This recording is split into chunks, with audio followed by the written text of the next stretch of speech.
Bill Ford, and he's just expanded the plant and went to 24-hour shifts. And Jim Farley, everybody knows Jim. He's a legend in the industry. But they're just saying their business is better than ever. They're doing 24 hours, Jim, now? 6 days a round week. the clock. And they do expansions, and they're building more plants in the United States because of tariffs.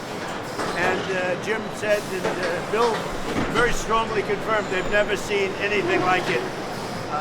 In all of the years that they've been in business, they've never seen what's happening now like it. So it's a great honor. But so this plant, you might talk about it. This plant goes 24 hours around the clock. Before it used to go 3 hours around the clock. No, it will. So we're adding a third shift, and it's going to be running, as the president said, 24 hours, 6 days a week. And that just shows the demand there is for this product, which is the best-selling product, as you all know, in America, and it just gets hotter and hotter. So we have a great relationship with the president and his whole staff.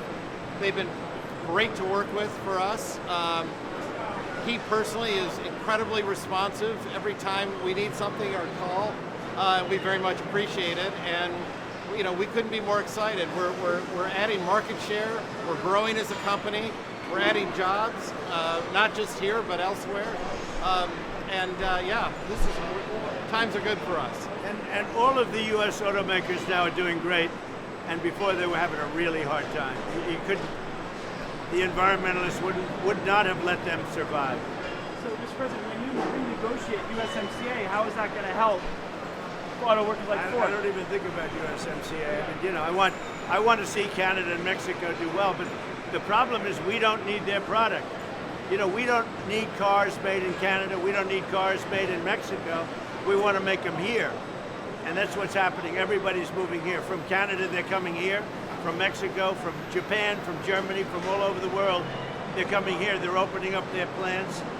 Bill is lucky because he's had a lot here, but when he doesn't have it here, he's moving here. They're doing big expansions for it. But they're all doing great. The car industry is exciting, and to be honest with you, Bill, every industry is exciting. Yeah. Just like this. Well, we need to rebuild our industrial base, and that's been a priority of yours. And we're adding a combustion vehicle, a combustion truck, affordable one in Tennessee to the president's note. That's what these policies are doing for Ford. We're going to actually expand one of our existing plants and make a different kind of truck there. Tariffs? Yeah. Yes, and the EPA, the relief of the tariffs and the relief I gave them from the most ridiculous standards.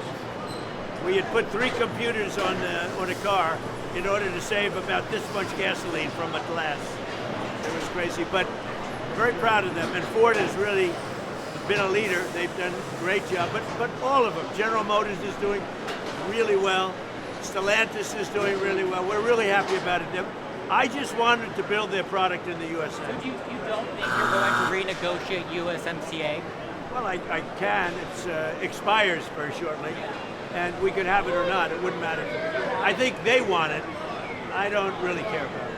So it might go away. So you're talking about getting rid of USMCA and let it sunset? No real advantage to us. It's irrelevant to me. Canada would love it. Canada wants it. They need it. Because we don't need Canada product. That's the thing. I want to be a nice person, but we don't need. I want to build the cars here, not in Canada. We used to build cars in Canada. Now, the Canada cars, the Canadians are moving here to build cars. Same thing with Mexico. Same thing with Japan.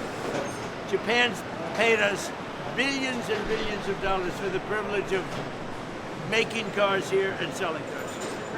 What about the raw auto materials? manufacturing that you would like to see coming to the United States, or are you satisfied with the level where it's at right now? Quality is unbelievable. So we're at a Ford 150 plant, and I don't know that much about cars, but I know how to get people working, and all I can tell you is that people talk so much about the 150, and it has been for a long time. They make a great product, a quality product, better than anybody else can make in Europe or in any other location. Look, the Ford 150 has done well for a long time because they make a great product. Do you ever allow Chinese autos into the U.S.? Well, as you know, we have a tariff on Chinese autos, and in Europe, China's taking over the auto business, I would say is a nice statement, but that's the way it is. And here, what is it, 100%? We have a 100% tariff on any car coming in from China. So that makes them able to do very nicely against China. Mr. President, what Right? about the Pretty good, right? Who would have thought that was going to happen, right? what about the raw Everybody materials? said that the cars are dead in the United States. If you go back 4 years ago into the middle of the Biden administration, everybody was closing up their plants. Now we have more plants being built in our country than at any time in history. Nobody's ever seen anything like it. And it's the election, November 5th, and it's other things, but it's also, I think, maybe the biggest part, the election, because I'm the tariff person. And everybody now admits that I was right on tariffs. What about And I hope that we win the Supreme Court case. Mr. President, what about the raw materials coming in from countries like Canada? How do these companies deal with the fact that those raw Well, we materials get are it, more but we have a lot of our own raw materials. And, you know, the word raw and rare are a little bit of a misnomer. They're not very rare. You have a lot of places that want to sell us material, and we get it from a lot of different countries. And we have a lot of rare earth and raw materials. Mr. President, Senator Tom Tillis says that the subpoena, the grand jury subpoena to the Federal Reserve Chairman was a little excessive. What do you think about that? Well, that's why Tom's not going to be a senator any longer, I guess, right?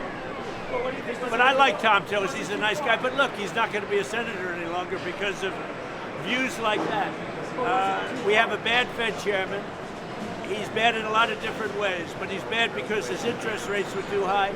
And today we had a great inflation report, and today we had a really great growth report. So we have great growth and low inflation, and we're doing very well. Do you think there's going to be a rate cut though? I don't know. With this guy, you don't know. He's got some problems. But what he also did, he's renovating a small building. It's the most expensive construction job in history, and it's only a renovation. I could have done that job for $25 million. They're spending billions and billions of dollars. He either doesn't know what he's doing, or it's worse than that. And you know what I mean by that. So hopefully he'll be out of there Did soon. the subpoena impact your timing on naming a Fed chair at all? No, When do you expect to do that? I don't know, sometime in the next few weeks. Are you getting closer? Of the big three, Ford makes most of its products right here in the United 80%. States. 80%. Is that Big the advantage for Ford. is that the reason that you came here today? No, I came here because we're friends, three of us, because I have helped the company a lot. I mean, as an example, trucks. I put a 25% tariff on trucks coming into the United States, and their truck business went through the roof. You said to Iran this morning that help is on the way for protesters. What did you mean by that? What kind of help? You're going to have to figure that one out, I'm sorry. How many people have been killed in Iran?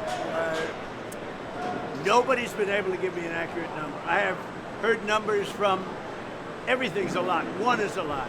But I've heard numbers much lower, and I've heard numbers much higher. We'll be knowing, we're probably going to find out over the next 20 minutes. What's the highest number? I think you've it's a heard? lot. In your first term, It's too many, in whatever. your first term, the price of oil averaged around $53 a barrel. Is that the target for you for this term? I'd love to see that, yeah.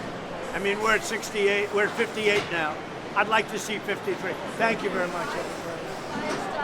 U.S. allies in Tehran to evacuate from Iran. I would say it's a good idea if U.S. people evacuated. Yeah, U.S. allies. I would say they could. It's not a bad idea if they got out. Have you asked them to? I think they should get out.